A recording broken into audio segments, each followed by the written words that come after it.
Welcome to Lecture 12. Today we're going to be talking about Monte Carlo methods. Monte Carlo methods are one of several methods you can have in your probability toolbox whenever you've got a complicated probability distribution that you are interested in. When we were first looking at simple inference problems, we just did a brute force complete enumeration of all 10 million hypotheses that could account for the data. So that's always available as an option, but typically complete enumeration just ends up taking too long the moment you have more than 2 or 3 parameters in your problem. Laplace's method is in the book. I'm not planning to talk about it. The idea of Laplace's method is you take this complicated distribution that's a bit too big to enumerate and you approximate it by a simpler distribution, namely a Gaussian. So that's a simple idea. Approximate the distribution of interest by a Gaussian, and Laplace's method does that for you. And that can be quite useful for a lot of problems.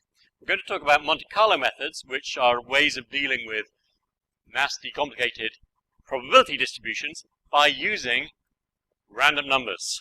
So we're going to use random numbers today, and there's going to be 2 lectures on Monte Carlo, a simple lecture today, and then the next lecture will be on advanced Monte Carlo methods that really get us in a good place where we have powerful Monte Carlo methods that can do things the simple ones can't, or at least they can do it faster. Then the following lecture will be about variational methods, which are methods that don't use random numbers to deal with the difficult problems that we are setting ourselves. Just to remind you, this course has a website, and the book, which looks like this, is free online on the web. So here's a little roadmap of where we're going with Monte Carlo methods. We're going to talk through some very simple Monte Carlo methods, then Markov chain Monte Carlo methods, which are slightly more complicated, and then we'll get on to the really fancy methods. And the lecture plan is, we've already discussed clustering. In this lecture on simple Monte Carlo, we're going to get up to, this far, as shown by the red line. So we'll get up to Metropolis method and Gibbs sampling, leaving the second half for the following lecture. Okay, let's go back. I want to remind you what we did in the last lecture, which was about clustering. This gave us an example of a probability distribution that we were interested in, and it worked like this.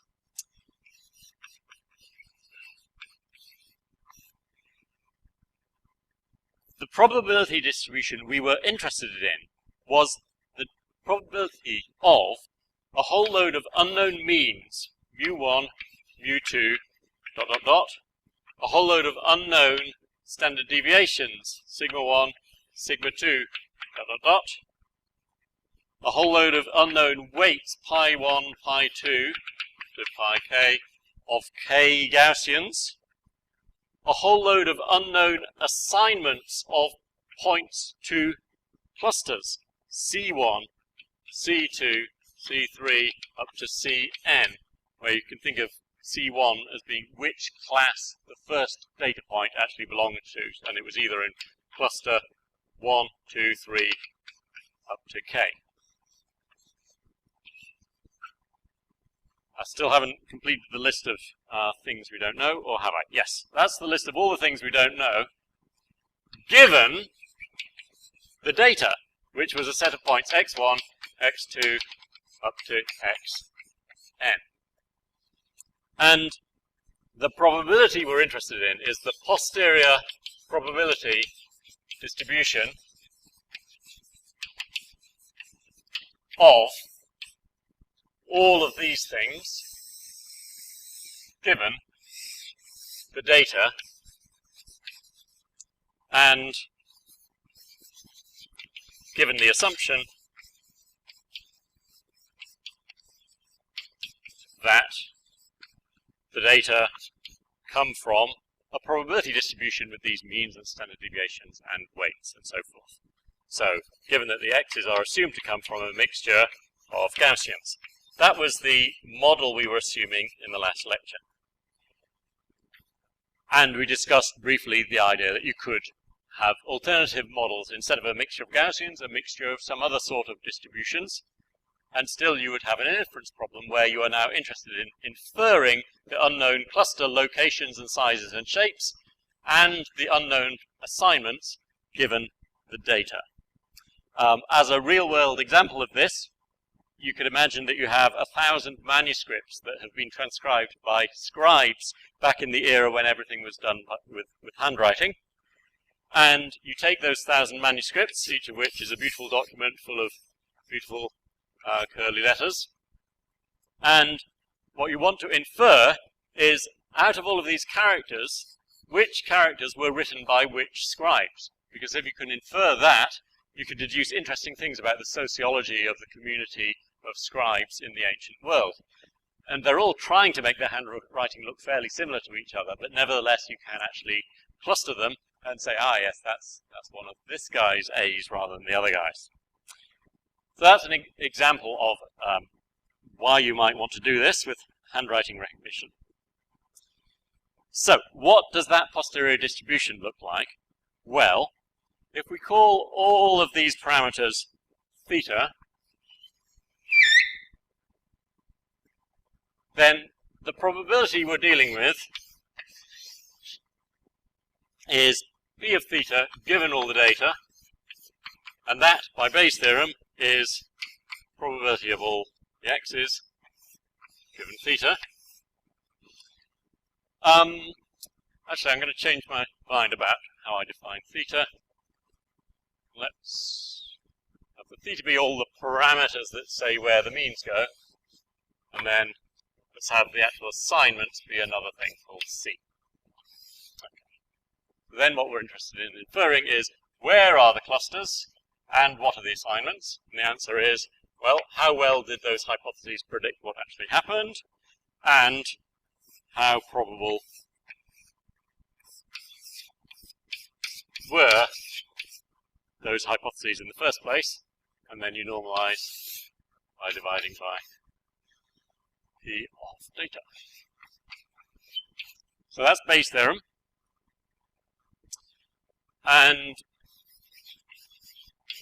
often it's a good idea to deal with the logs of things like this, because this probability of all the data is a great big product from 1 to n of probabilities of individual data points. And so we often work with log probabilities so that instead we have a great big sum of things like log probabilities plus things that look like this, plus possibly some other things. All right.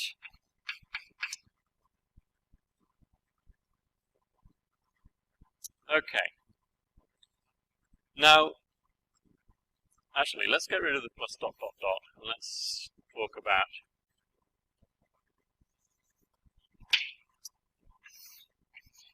what the log of this quantity is here. P of x given theta and c, which is the business end, the data-dependent bit. That does look like this, and once you've dealt with some sort of log of square root of 2 pi sigma squared type terms, then you can put a full stop, and this is actually going to be correct.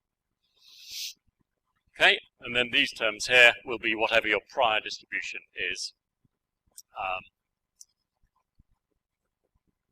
Okay, I've got my log pi's in there, so I beg your pardon. For this to be true, I better have my P of C given theta in here as well. Right, the sum of those is this lot, with the logs of the pi's being coming from here, the probabilities of the assignment. So this is the probability that the nth point comes from the class we've assigned it to, pi c n. And then this lot here is coming from this term. All right, why am I writing this all out? Well, it's to remind you of what we did last time, and to emphasize that the probability distribution we are interested in is something we can write down. There is a mathematical formula for it, and we can write down almost the whole lot, except usually this normalizing constant here is complete pain in the bum, because to actually write down that, we would need to do an integral d mu d sigma d pi, and a great big summation of overall c's as well, because we have to sum over all the possible hypotheses to get this normalizing constant. But it is just a single constant. It's just one number. So, what do we notice about this distribution that we are interested in? We notice we can compute it except for its normalizing constant. So I'm now going to define the rules of the game that are going to apply when we're dealing with Monte Carlo methods and variational methods. The rules of the game are that we've got a probability distribution that we're interested in. And it's going to be called P, and it's going to equal P star divided by Z. And the rules of the game are that we can evaluate P star.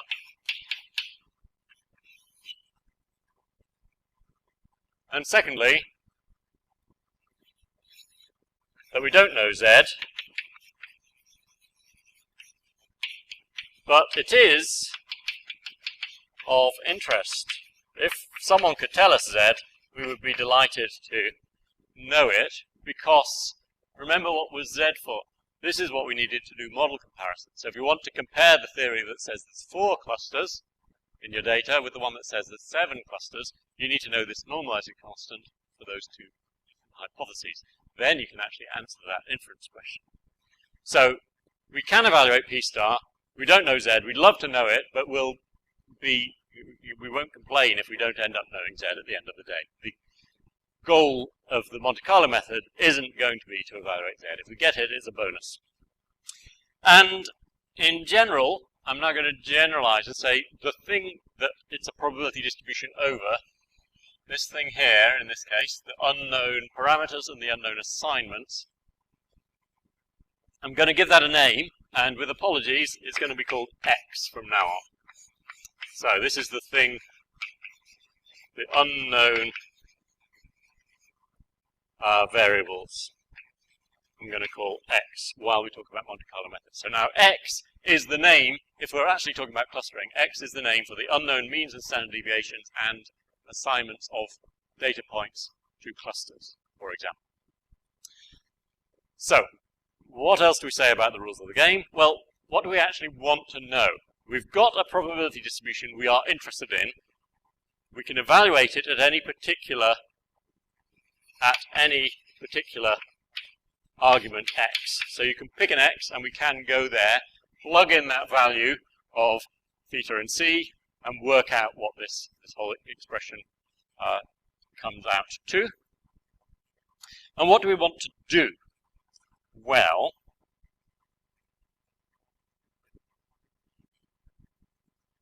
what we want to do is we want to solve these two problems.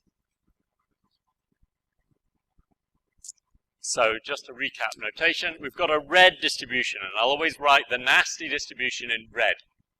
It's red, and it can be written without loss of generality as e to the minus e of x divided by z. Okay, that's just taking the log of p star.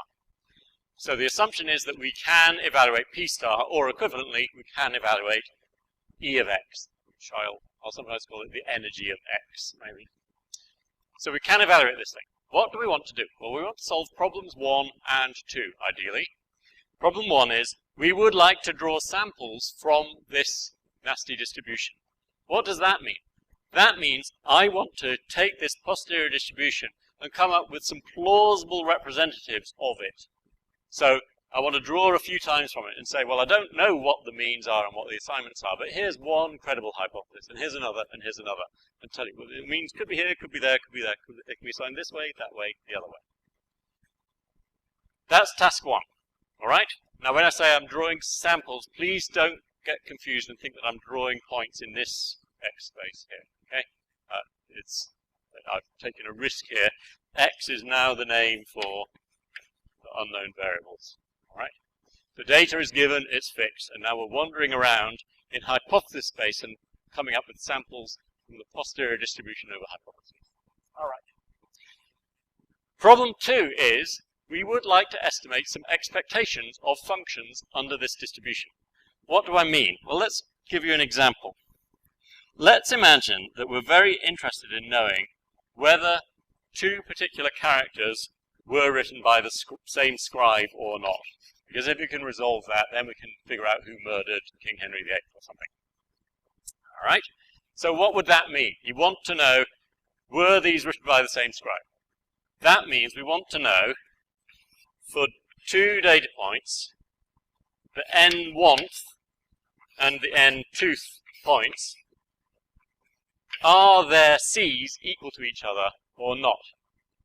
And the answer is we don't know, but given the data, we can infer how probable it is that they are the same. So what we want to do is take the posterior probability of everything, here the thetas and the C's given the data, and we want to know the averaging over theta and summing over all the possible theories about assignment. We want to know how probable it is that this proposition is true. So I'll have the one function that says this is true, it's 1, it gives you 1 if this statement is true. And we want to know the average under this posterior distribution of this function, which is 1 when the two C's are equal, and it's 0 otherwise. If we can compute this expectation here, then we've got the answer to the question, what's the probability that those two letters were written by the same scribe? So what am I saying? I'm saying that the question, how probable is it that these two C's are the same, can be written as an expectation. Another thing you might want to know if you're doing clustering is you might want to know how probable is it that one of the means is somewhere in this is in this box here. And again, you can introduce a function that is 1 when the mean is in this box and 0 otherwise, and average that function under the posterior distribution over hypotheses. So questions that you have can usually be expressed as expectations. Questions of the form, what should I believe about this variable given the data? So generalizing that, the general problem in the Monte Carlo method is someone gives you a nasty distribution and they give you some functions whose average values they want to know. All right, so that's the setup. And now we can forget about clustering because we've been motivated to want to solve these two problems. Yeah? Just in case you don't care about clustering, I'm going to give you one more problem that can be expressed in this way. So let's wipe out clustering, and I'll give you another problem from physics. So this is a problem of understanding a nanomagnet, because nanotechnology is really cool. So let's say you've got a nanomagnet, and you've got a theory of what the energy of the nanomagnet is. And the energy depends on the state of all the spins in your nanomagnet.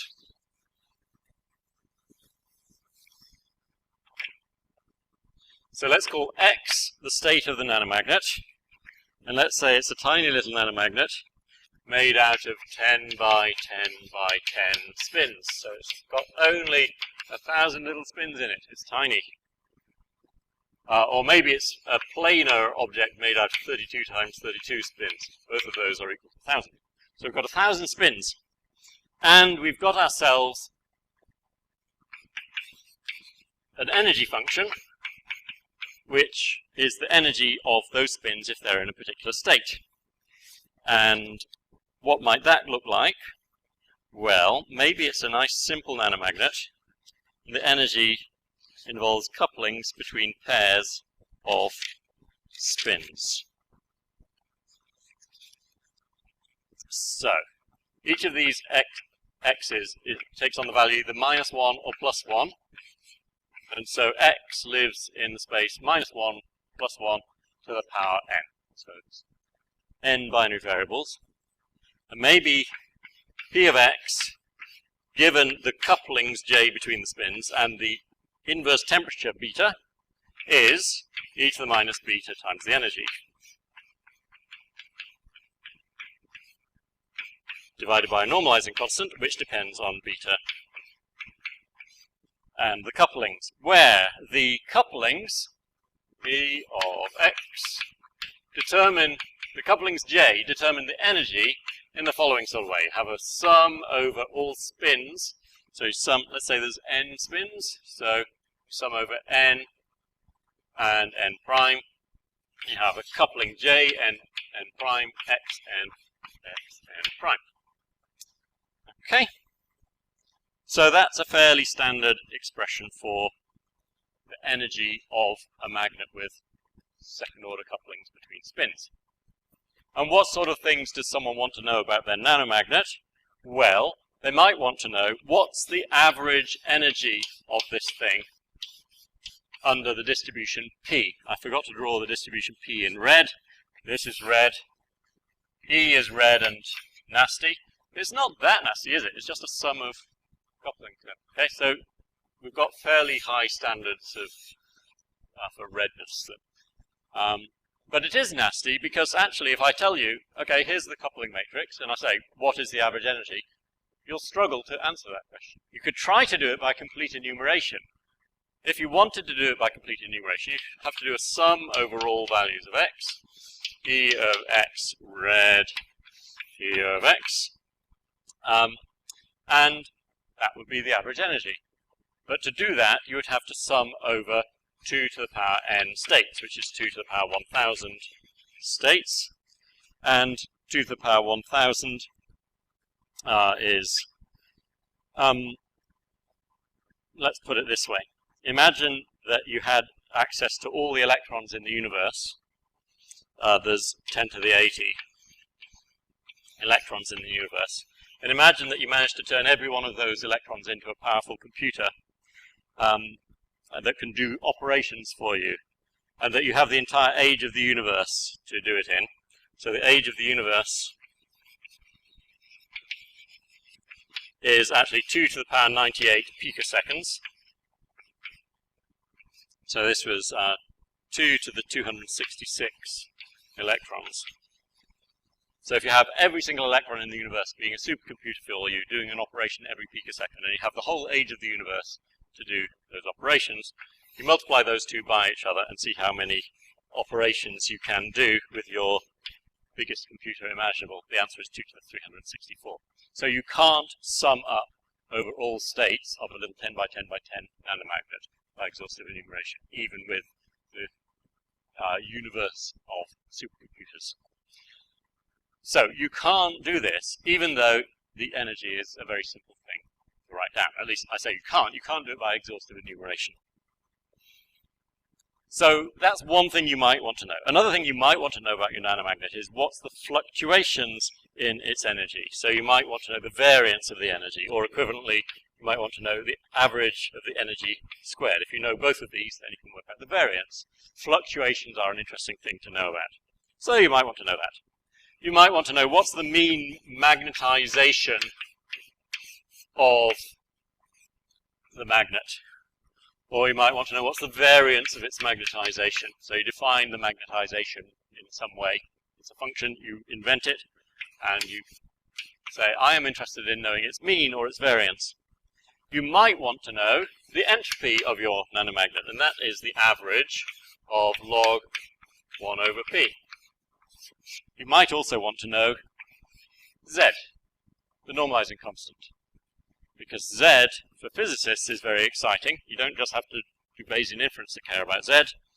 For a physicist, Z, the log of Z, is essentially the free energy of your nanomagnet. And free energies are fantastic things that you want to know in order to understand all sorts of properties.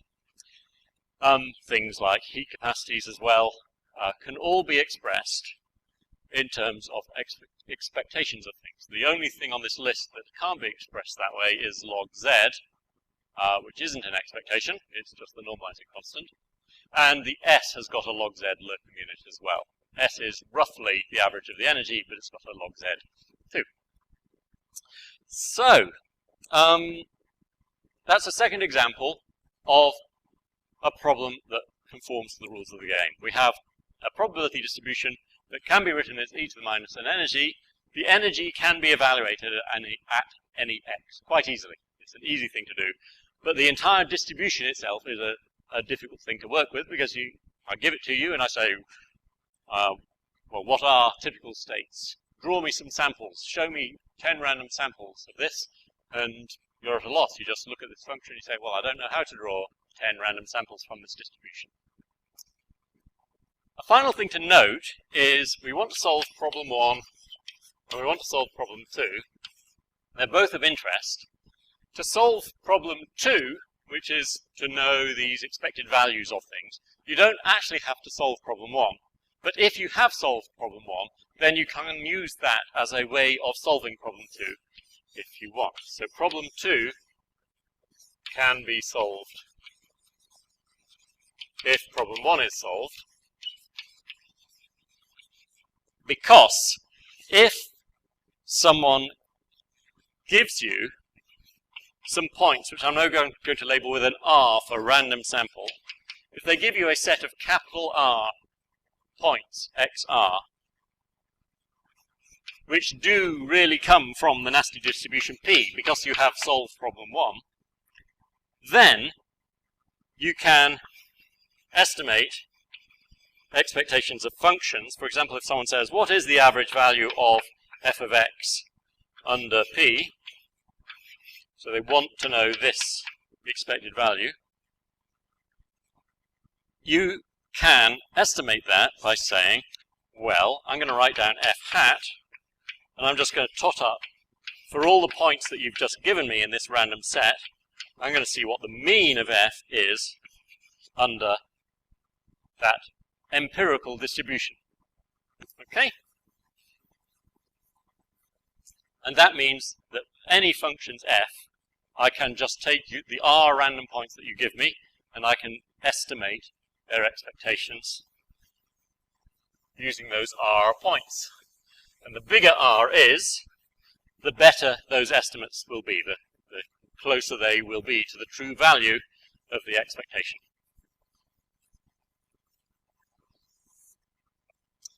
So that means that it's of great interest to solve problem 1, and often when we solve problem 1, we can just spit out answers to problem 2. Not all Monte Carlo methods will solve problem 1, however. Some of them only give you solutions to problem 2. Okay. Two final things to emphasize are on the screen here. We are not trying to find the most probable state. The goal of these Monte Carlo methods is not to say, what is the state that minimizes the energy? What is the most probable X? We don't want to do that. You might want to do that if you had a different motivation, but for the sort of problems we're studying here, we don't want to know what is the most probable state of a nanomagnet, because the answer is just, well, it's the ground state, and that's completely unrepresentative of what happens at a temperature T. And for the assignments of points to clusters and where do the means go, we don't want to know what is the most probable assignment, because then you get silly answers, like, remember last time we had a mixture of Gaussians like this, and the most probable way of assigning points to means, if you put the means here and here, is to say, well, all of these definitely are in class 2 and all the others are in class 1. And that isn't a probable assignment. It's the most probable assignment, but it's not very probable, because the typical set has all sorts of other allocations where these guys in the tails could go either way. Right. So we're not trying to find the most probable state. Nor is the purpose of problem 1 to visit all states. We're not going to try and exhaustively enumerate all states and in some random way, because that would take the lifetime of the universe, even for a tiny problem. We're not visiting all states. We're not even visiting all typical states, because a typical set for a system will still have 2 to the very large number of typical states. So I'm trying to be clear what we want to do in a Monte Carlo method. Actually, what we're trying to do, it would be brilliant if we could just draw, say, a dozen points independently from P. Because once you've got a dozen points, you can already get fairly good estimates of functions you're interested in. So the sort of value of R that we're interested in is a dozen, or maybe 12,000. So that's the ballpark, and that's true for any size problem. It doesn't matter if it's a very, very high dimensional problem. Still, all you need in order to estimate expectations of functions reasonably well is a dozen or 12,000 points. So let me now show you some Monte Carlo methods.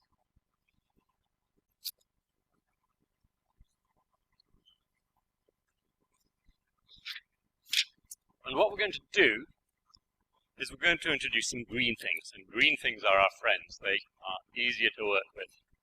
And the green thing will often be called Q.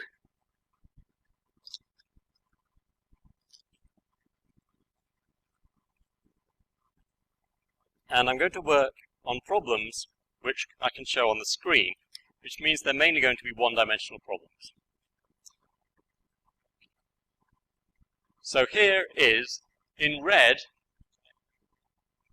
a probability density P star of x that hasn't been normalized. So it's a P star, and it's got an unknown z, which is what you would get if you summed over all values of x, which runs along this axis. You sum up P star, and that would give you z, and then you'd have it normalized. So we don't know z. All we have is the ability to pick a value of x, and then the computer will spit out the value of P star there. So this picture is sort of misleading. The real world of a Monte Carlo problem is sort of, we don't know where we are. We're in X space, and we can ask at a particular place to sort of take off the blindfold, and all you're told there is, at that point, what is P star there? And then you go somewhere else, and you ask here, what's P star? So you're a sort of blindfold person. Every now and then you can take off the blindfold, and all you can see is P star at that one place. You never get this big picture that you guys can actually see on the screen. Also, you have the ability to evaluate phi, which is a function of interest. And here, phi of x is actually a linear function of x, just for simplicity. But it could be anything. It could be any function at all, and there could be several of them that you're interested in. And what we're going to do is we're going to progress through a sequence of steadily fancier Monte Carlo methods that are going to use random numbers to try and help the blindfold person. So the blindfold person is now going to be kicked around by some random numbers in some way, and they're going to take their blindfold off and see P, or rather P star, and then they get kicked around it another way, and they see P star again, and somehow the goal is that these extra random numbers that we use to kick them around will actually help them answer problems 1 and 2. Which sounds a little bit mystifying. How can giving a blind man some extra random numbers help them appreciate the big picture and correctly answer questions? But that is the beauty of Monte Carlo methods, that they do exactly that. What I just showed you was a P that was defined in a real valued space, X.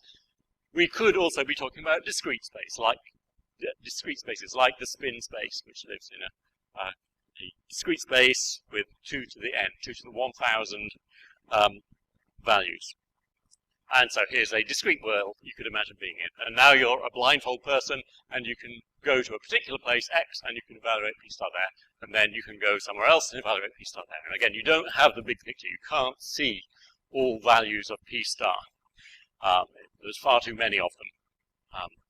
And this is a simplified depiction of what that world really look like. Okay, I'm going to start by introducing a proposal distribution, or a sampler density. So I'll call it a sampler density, and it's going to be Q, and it's going to be the uniform distribution. So what we're going to do is we're going to say, let's assume that we can draw points uniformly over all x. And we're going to use that ability to then discuss solving problem 2. So this won't help us actually draw points from P, but maybe we can find the expected value of phi. So what I've done here is I've drawn in yellow, however many, 2 dozen random points in yellow. And then what we can do, having drawn those points, we can write down an estimate of the function. So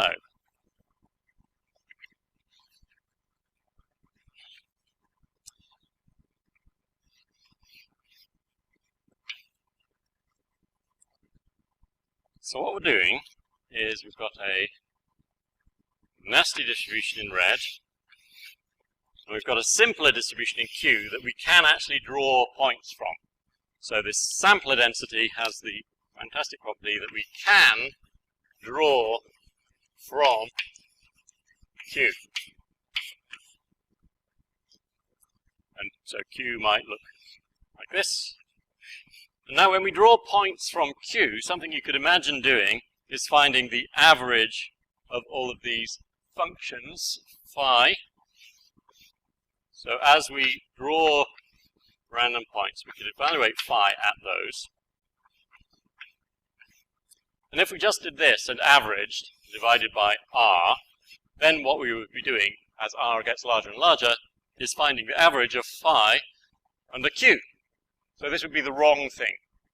And we would get it ever more accurately, but it would be wrong. So how do we fix it up? Well, we need to upweight each point in the ratio of P over Q.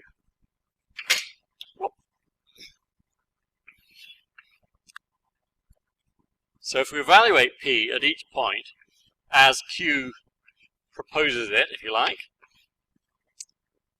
and if we evaluate Q there as well, and for the uniform distribution, all of these Q's will just be equal to each other, then we're upweighting points in places where Q is too small, and we're downweighting ones in places where Q is bigger than P. And I said P, but actually it's P star that we can evaluate. And then we need a different normalizing constant, and something you can perhaps persuade yourself of is that a normalizing constant that will do the job is the sum of all of these weights. Yeah. So P star of xr over Q of xi. So what I'm doing here is, in general, called importance sampling.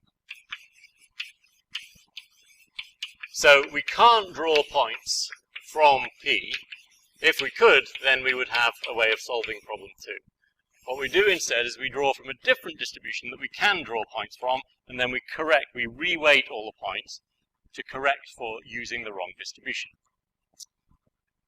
And that gives us an estimator of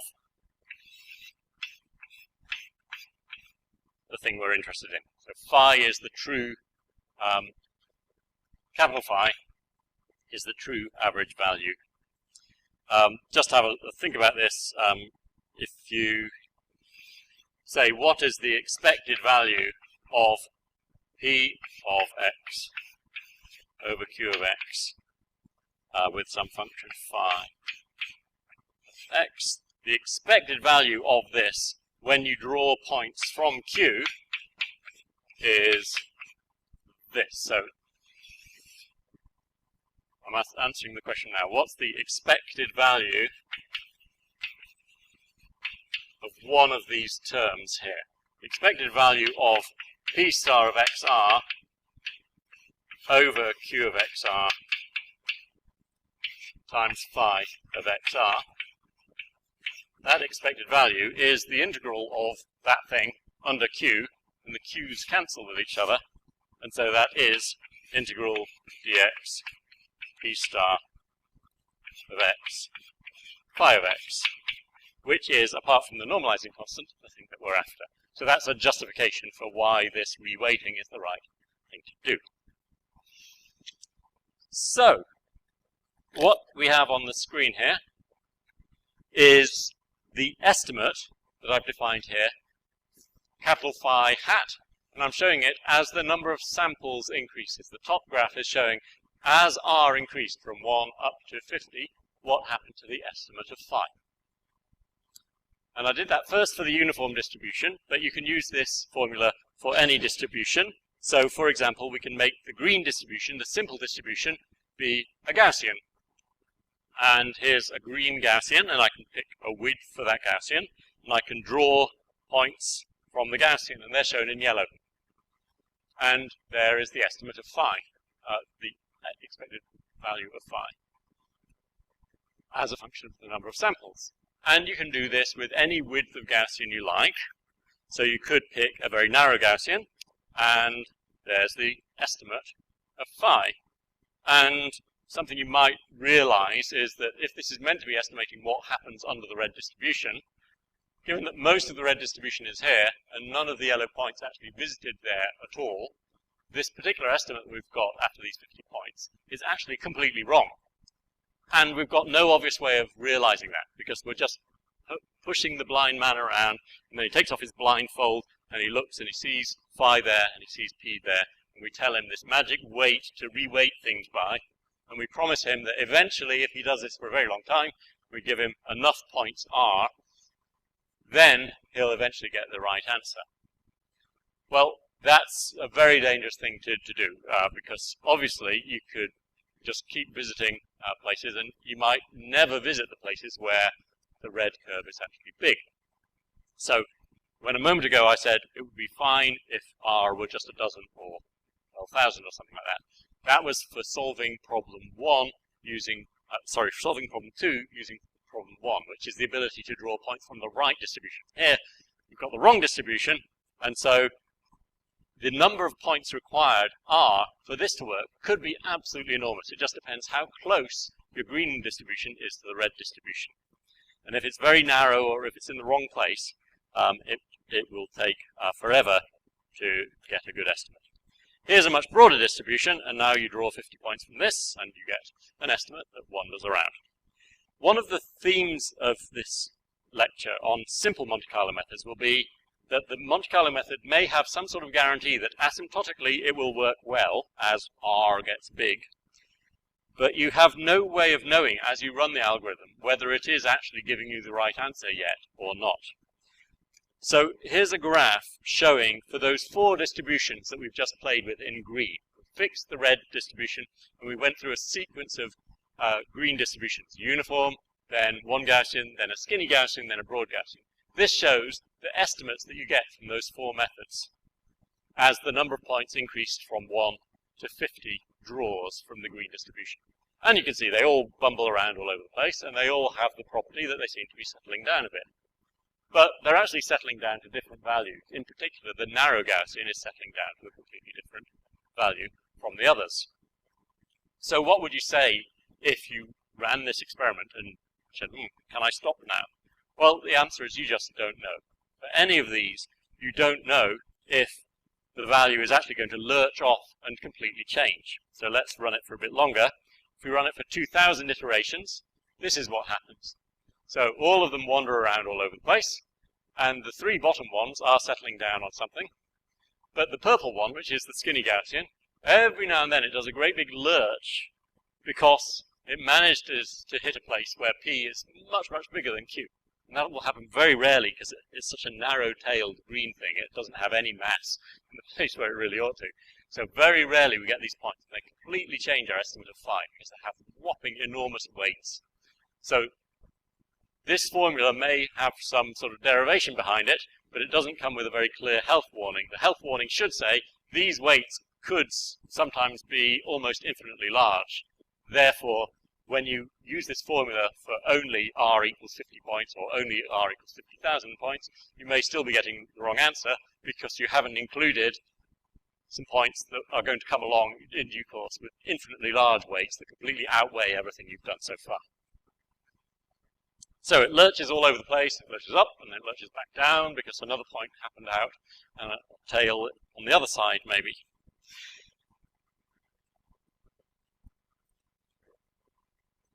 Yes, so the comment is, if you see some huge weights, it's an indication that you've got a bad distribution.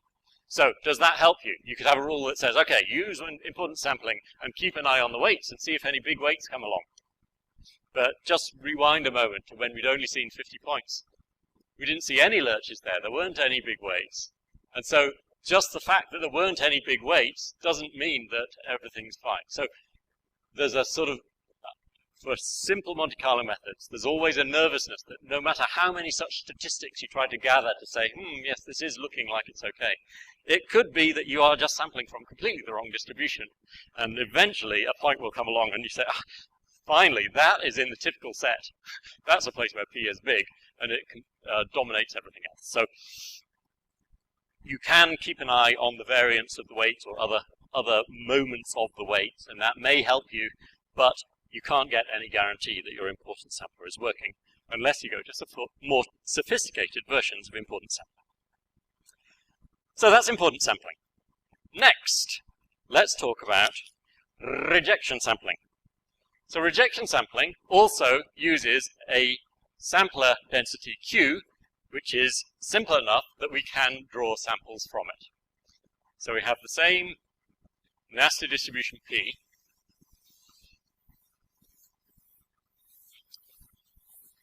but the assumption is that we have a simple distribution Q for which we have a mathematical proof, a guarantee that we really know that C times Q is everywhere bigger than P star. So the assumption is that somehow you have been able to prove that CQ is greater than or equal to P star of X everywhere. And assuming that that is true, rejection sampling then works like this. We draw points from Q. And each time we draw a point, we also draw a vertical coordinate. So the algorithm is like this. 1. Draw X from Q. 2. Draw a uniform variable from the uniform distribution that goes from 0 to C times Q of X. So that means having drawn an X from this green distribution, say here, we then say, give me a uniform point between here and here. And that could come out here, for example. Or it could come out here. And then 3, if U is less than P star, which the blindfold man now evaluates, then accept X. And accept means that we spit this out and we put it in the bucket that contains all of our X R's. Otherwise, reject it, hence the name rejection sampling, and that means you just throw it away and you don't put it in the bucket and it doesn't count for R being the number of random samples you have made. Theorem, the points that get put in the bucket are perfect draws from P. Okay, let's show this pictorially. So what I've done here is I've drawn 50 samples from the green distribution, and for every one of them I've given it a vertical coordinate that's uniformly distributed between the horizontal axis and the green line. That means that all of those points, which are shown either in blue or yellow, those points are uniformly distributed in the area under the green curve. That's what this construction gives you, step 1 and step 2. That gives you a point whose coordinates x, u are uniform under the green curve. And then if you use scissors and you cut out all the ones that are colored blue because they're under the red curve, those points must be uniformly distributed in the area under the red curve. So you cut them out, throw away all the yellow ones, and the ones that you're keeping come exactly from the red distribution. Beautiful, hey? So that's rejection sampling. And it's absolutely crucial that it must be true that CQ is bigger than or equal to P star. Because if it's not true, as shown by this example, and if you draw points and pretend that you're doing rejection sampling, you will reject the yellow points, keep the blue points, and now the distribution you are actually drawing points from is some strange distribution that isn't the red distribution at all. It's some sort of hybrid between the two. Okay, so it's crucial that CQ must be bigger than or equal to P star, and if P star is a complicated distribution that's a little bit hard to understand, it may be a very difficult fact to prove that you have got a Q for which this is true. It's not just that you have to know that it's true for some C, you have to actually say that it is true for a particular C, because you need that C for the algorithm step 2, because you need to multiply by C to get your uniform number. Okay.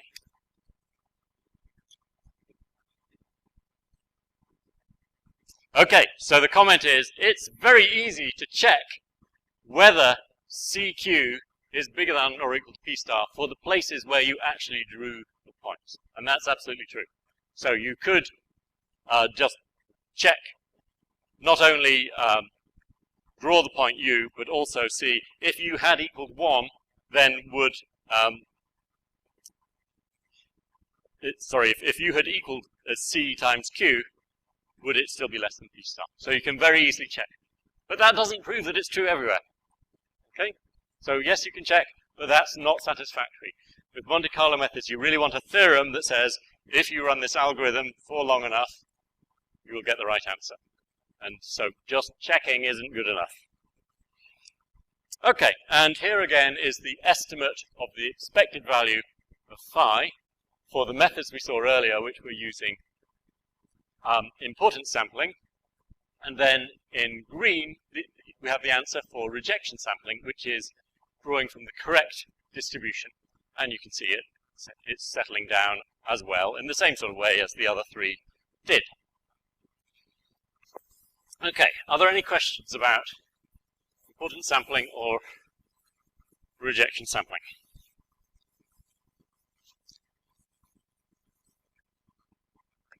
How do we draw samples from Q? The assumption is that Q is a distribution that we can draw from. So in a real space, it might be a Gaussian, or it might be a mixture of Gaussians that you have invented in some way. In the case of the spins, the sort of thing you could use for Q might be a distribution where each spin, each of the n spins in the magnet, just flips a biased coin of some sort to decide whether it's up or down. And those coins are flipped independently of each other. Then that's a very easy distribution to draw from. So that's the sort of Q you might use. It's typically a distribution that doesn't have strong correlations in it, or if it does have correlations in it among variables, they're simple correlations, simple enough that you can still solve the problem of drawing from Q. Okay. So, rejection sampling is wonderful, and usually you can't do it. And there'll be two reasons why you can't do it. Either you can't think of a Q such that CQ is guaranteed to be bigger than P star because you don't understand P star well enough. Or, if you can come up with such a Q for which you have a proof of this property, it may be so much higher than the P that you end up rejecting every single point. You just run it and you reject, and you never get an accepted point because you are only able to prove this theorem for a green thing that's so much higher than the red thing. Okay, so that's the sad truth about rejection sampling, that unless you're very lucky or very clever, you won't actually be able to make a satisfactory rejection sampler for a real problem. In one-dimensional problems, like the ones we had on the screen just now, you can realistically do rejection sampling. And one approach to the methods we're about to discuss, which are the Metropolis method and Gibbs sampling, is you can perhaps use rejection sampling as a component in those. So let's move on now and talk about the Metropolis method. So the methods we've looked at so far are Monte Carlo methods where the blindfold man was told to go to a random place and look there at P star and maybe some other information at that location. And we keep on moving him around in a way where every move is independent of the previous move. So the new location we sent him to was just drawn from Q every time. Yeah? That was true for importance sampling and rejection sampling. Now, the Metropolis method is going to be an example of a Markov chain Monte Carlo method, which means that instead of asking the blindfold man to go to a new location that's completely independent of where he's been before, there is now going to be a dependence on where he is at the moment. So wherever he is now, we're going to move him to a new location that depends on his current location. Why should that help? It's not at all clear that it should help. Why do we want there to be a dependence on his previous location? But that's what we're going to do. So now we're going to have a queue of x prime, where this is the next location, and this is the current location. And the assumption is going to be that we can draw from Q. So Q is going to be something simple like a Gaussian distribution or flipping bent coins or something like that. And we're going to assume that we can evaluate Q. And we have a nasty distribution, which is red. So here's the nasty thing. And Q could look like this, for example, if this is the current location, x prime. And if this is the current location, I'll call it x double prime, then maybe Q might look like that. That's the sort of concept we have, that maybe Q is just a distribution that's centered on the current location and perturbs things a little bit. It can be any distribution you like, as long as you can draw from it and you can evaluate it. So you can think of this Q as being a completely general distribution that you can draw from. But this is the sort of thing that people use in practice. It is a small nudge to the state, or perhaps a big nudge. You could use very broad Gaussians if you want, or any distribution that you can draw from. So it's okay for Q to be simple or complicated. And something to emphasize here is it's okay for Q to not look like P. Importance sampling and rejection sampling both work really well if Q looks just like P, because then you're done sort of instantly. But if you can make a Q that looks like P and you can draw from it, then that means you can solve the original problem that we were trying to solve. So there's something odd. So in the Metropolis method, it's okay to have a Q that doesn't look at all like P. It can be completely different in its characteristics. So it would be okay to have a Q that looks like this when x prime is here, and it looks like this when x prime is here. You can look like that if you want, and that's not going to be a problem. The typical property that Q is actually going to have is going to be that typically Q just makes a small change in the energy of the system. So if it's going to work,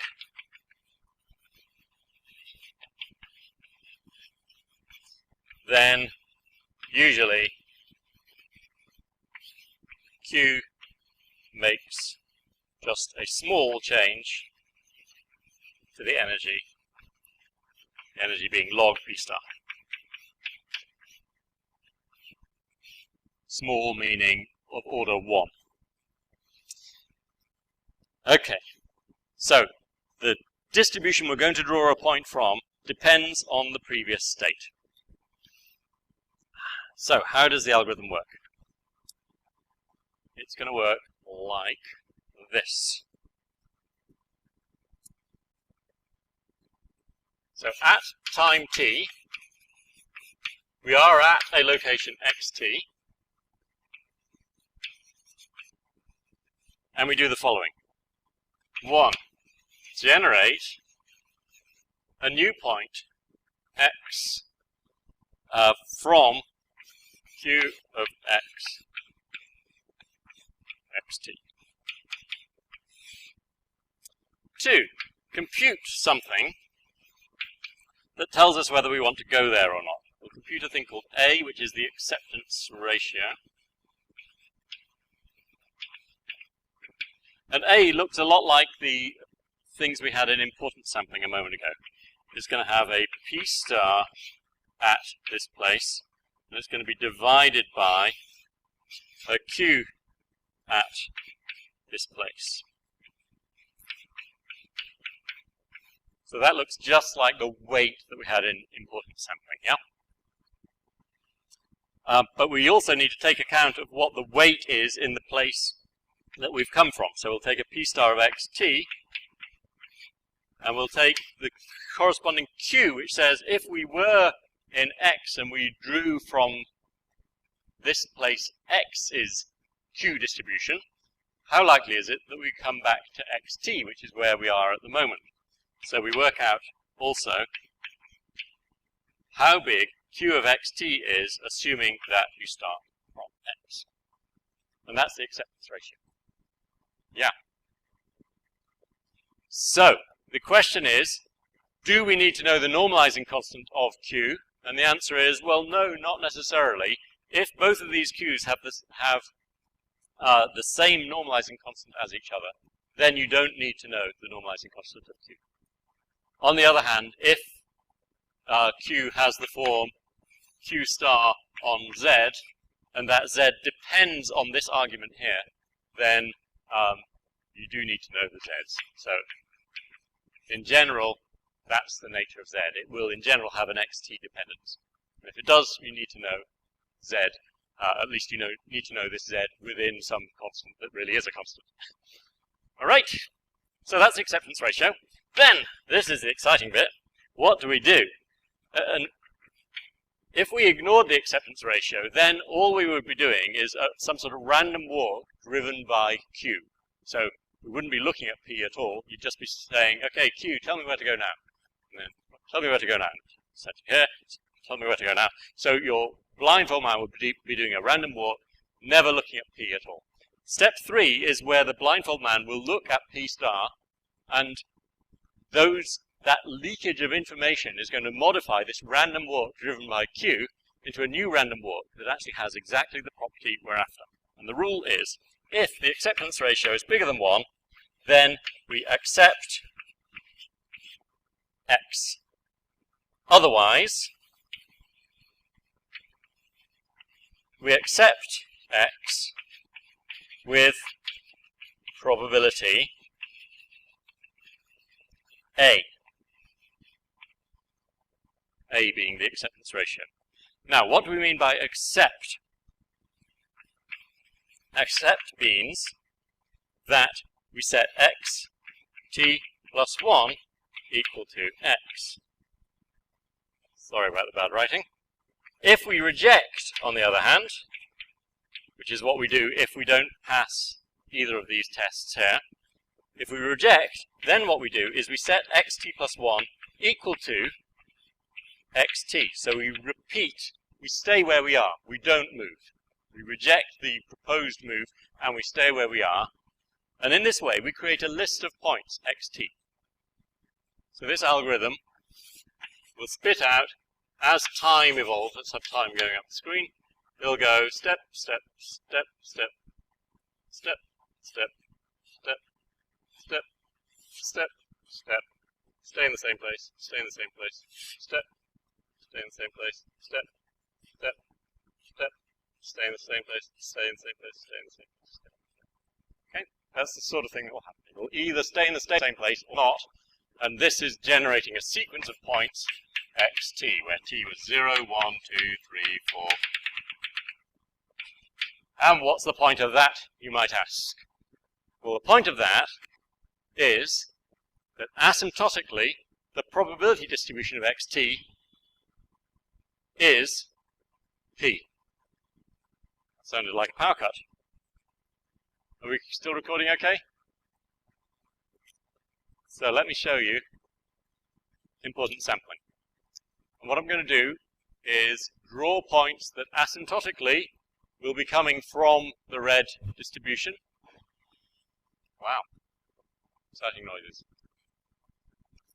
And I'm going to start at an arbitrary point. So you pick any x0 to start from, it doesn't matter where it is. We're going to run this thing for a long time. And what we do is we start at that point. My q is always going to be a Gaussian centered on the current point. So I draw a point from that Gaussian, and it's shown in orange. So this is the x of the algorithm. We've just done step 1. Then we evaluate p at the new location, and we say, what's the ratio of p at the new location to P at the current location. And by symmetry, the two Q's cancel for this particular proposal distribution. So these two Q's are going to be the same as each other because they're both asking how big is a Gaussian centered on me at you, and how big is a Gaussian centered on this place at your place. And those are by symmetry the same as each other. So these cancel out. All we need to know is the ratio of these P's.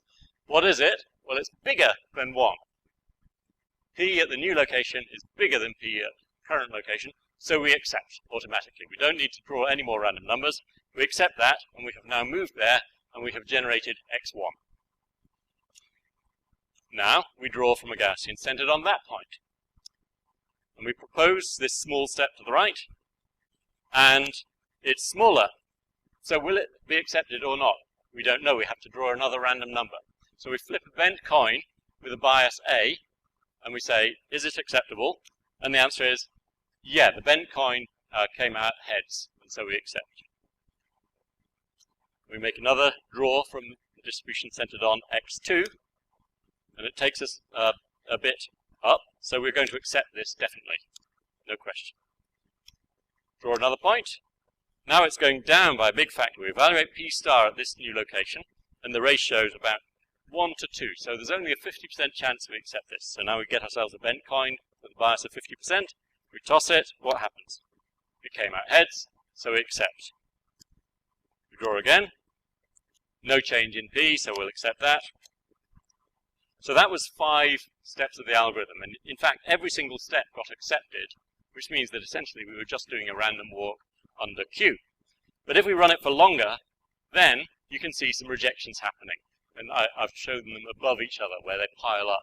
So you can see we spent more time, we did some rejecting, we did some heavy rejecting in places where P was big, and we didn't do so much rejecting in places where P was small. We thought it makes sense. So the decision to reject moves when we were in places where P was big causes us to get more samples that are in those places where P is big.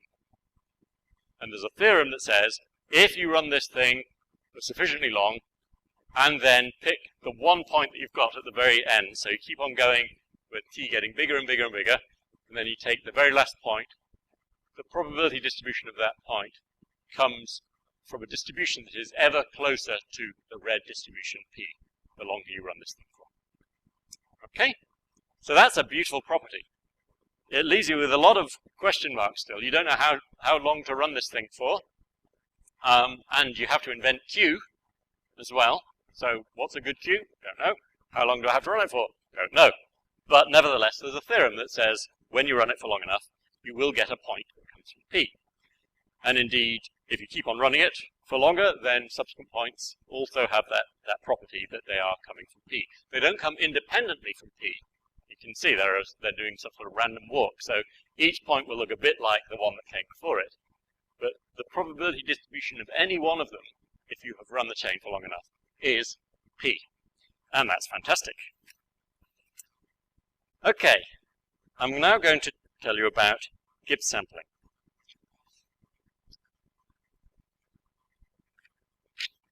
And Gibbs sampling is a Markov chain Monte Carlo method which only makes sense if we have 2 dimensions.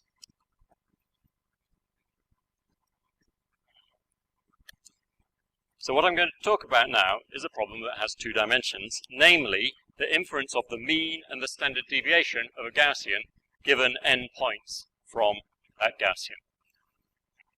So how does Gibbs sampling work? I'll be done in 5 minutes.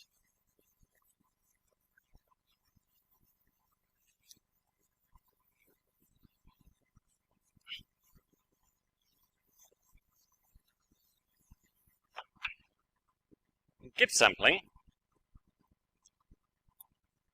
the assumption is, and this is a big assumption, we assume that even though P itself is a red nasty distribution, we assume that we can sample from the conditional distributions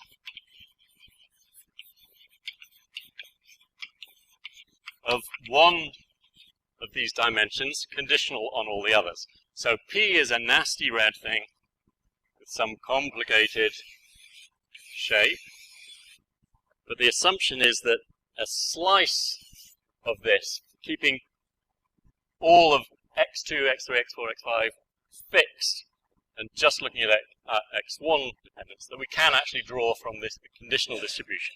So we can draw from P of x1 given x2 and P of x2 given x1 in the case of a problem where there are two variables. And the algorithm works like this. Start somewhere.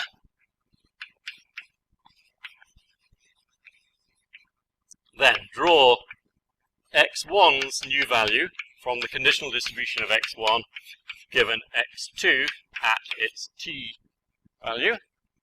Then draw x2's t plus 1 value from the conditional distribution of x2 given x1's new value. So you take the new value and you plug it in here. And then you repeat, which means the new value of x2 is going to get put in this one. That's how you do it with just two variables. If you've got k variables, you just cycle through, drawing each of them from its distribution conditional on all the others. So this is a big assumption that you can do this, but there are examples where this is quite easy, and the Gaussian distribution is a good example of this.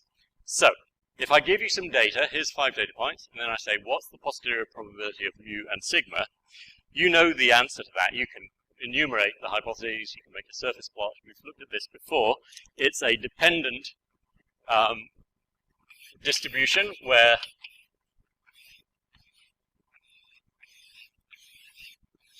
the contours aren't concentric, and that's what it looks like. But any slice through this is fantastically simple. So even though this is a slightly complicated dependent distribution, a slice in this direction through any of these is a Gaussian, and a slice in this direction is just a gamma distribution. So these are gammas, and these are normals. And as long as you have a piece of software that can draw from gamma distributions, you can do each of these steps. And you just alternately do one, then the other, one and the other. So off we go.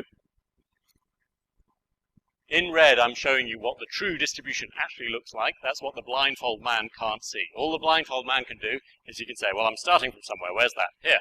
All right? So that's his start. And I'm showing you in data space what that hypothesis looks like as well. So it's a very broad Gaussian with a mean in the wrong place. And then you tell him, okay, update mu by drawing it from the Gaussian distribution, which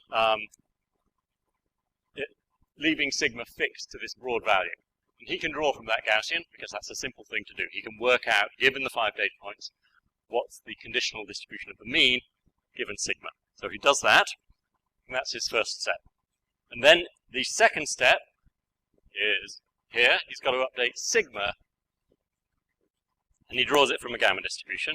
And that changes the standard deviation from the broad value we just randomly initialized it to a new value. Then we update the mean, and we update sigma. Then we update the mean, and we update sigma. And there's a dependence between these points. Each one of them is created in a way that depends on the previous one.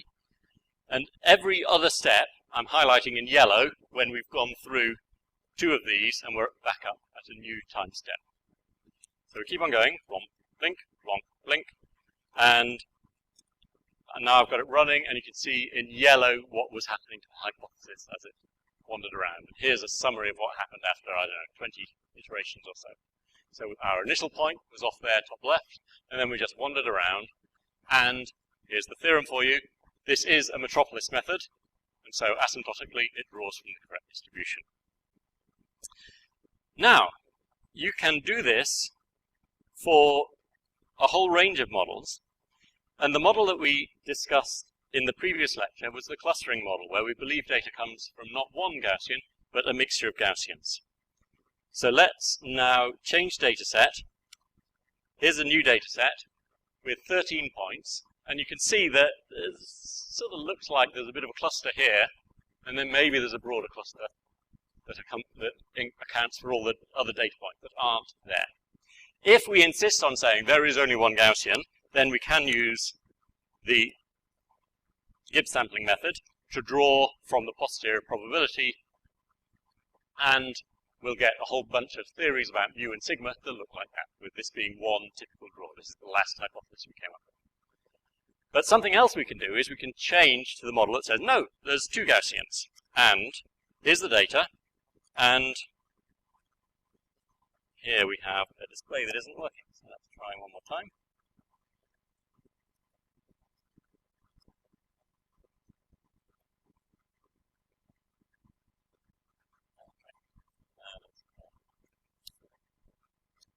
Okay, brilliant.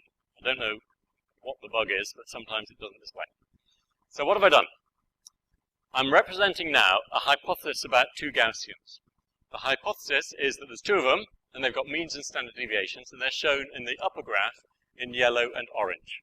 The sum of those two Gaussians, which is the mixture of Gaussians, is the purple line. So that's what you get when you add those two to each other. The data are shown in blue, and then in orange and yellow, I'm showing which points have been allocated to which cluster. And the initial allocation is completely random because we haven't got a clue. And now what we do is we're going to alternate between steps that we will call assigning and updating, just like in soft k-means. Remember soft k-means, last lecture? So we're going to cluster using Gibbs sampling. So all we're going to do is follow this rule here and this rule here. We're going to update means and standard deviations in this way, and we're going to update the assignments in this way. And that corresponds to assigning and updating. So off we go.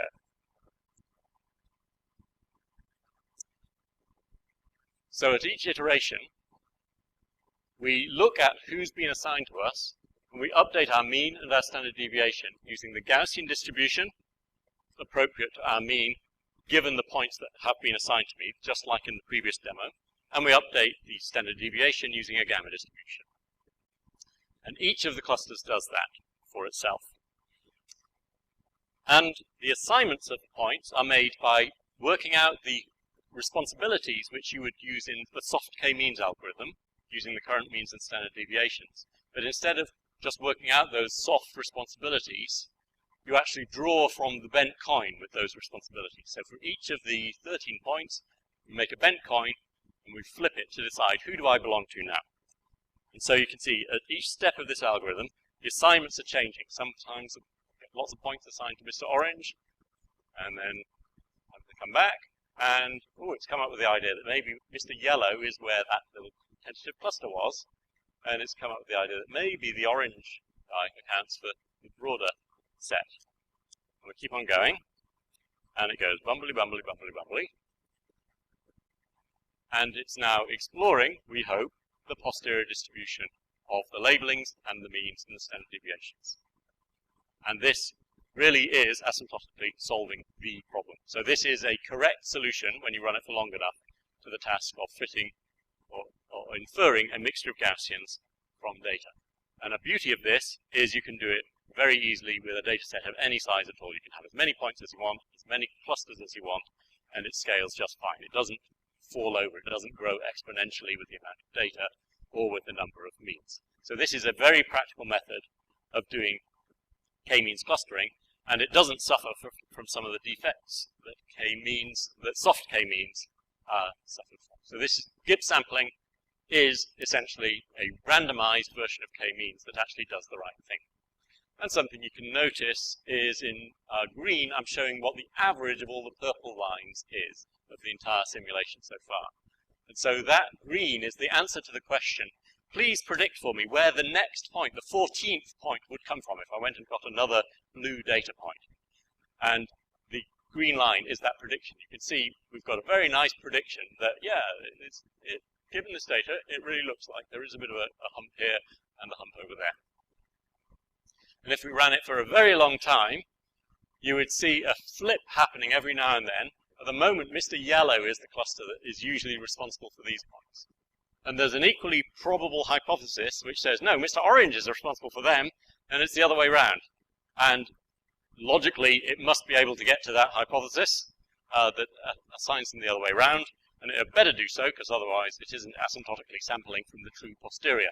And if we run it for about another 15 minutes, then you'll see it probably reverse, come up with the other hypothesis, flip between those two explanations of the data, and it will explore other hypotheses. As you can see, occasionally it comes up with the idea that it's two equal width Gaussians. I'll explain later. Okay, I'll leave that running, and we've reached the end of the first lecture on Monte Carlo methods. Are there any questions now?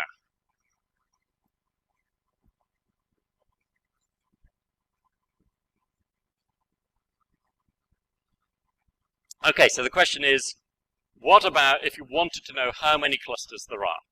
If you want to know how many clusters there are, let me kill this. You would have to represent the posterior distribution of where the means are, what the standard deviations are, what the assignments are, and how many clusters there are. That is a much harder thing to work with because essentially it has to include that normalizing constant that we mentioned earlier. These Markov chain Monte Carlo methods, the Metropolis method and Gibbs sampling, they don't tell you the normalizing constant, and that gives you a tip that if you wanted to answer that question, how many clusters are there, these methods aren't going to be able to help because they don't reveal the normalizing constant. There are Monte Carlo methods that do estimate normalizing constants and that can correctly make transitions between models with different numbers of clusters, for example.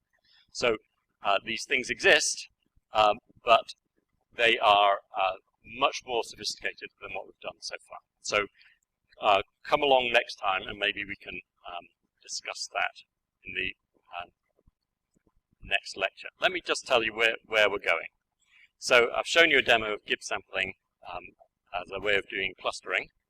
We've got halfway through this particular set of Monte Carlo methods, and the methods I've shown you so far have got three important problems in addition to this question of actually wanting to do model comparison. We can't do model comparison, so that's challenge number 4. The first three challenges are they all get around these Markov chain Monte Carlo methods get around by a random walk, and that is slow. So what we would like is methods that have less random walk behavior, because random walks are a very tedious way to make progress.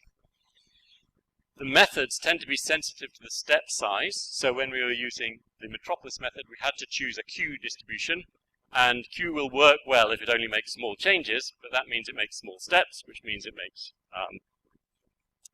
very slow progress. You'd like to take bigger steps, but if you take steps that are too big, you'll always reject every proposal. So there's a sensitivity to that parameter. A third problem with everything we've seen so far is we don't know when to stop. We don't know when we've run it for long enough that we can say, oh yes, we have reached asymptotopia. And all three of those problems will be solved in the next lecture. We're going to discuss efficient methods that don't have random walk behavior. We're going to discuss a method called slice sampling that gets rid of the sensitivity of the Metropolis method to the step size. And we're going to discuss a method called exact sampling, which is an amazing breakthrough in Monte Carlo methods. It's a way of taking some Monte Carlo methods and actually being able to provably say this point is a correct draw from the distribution P, and we can stop now. We can restart the process and go and get another one. So exact sampling is a really huge breakthrough in Monte Carlo methods. So that's what we will discuss in the next lecture. Okay. Thanks.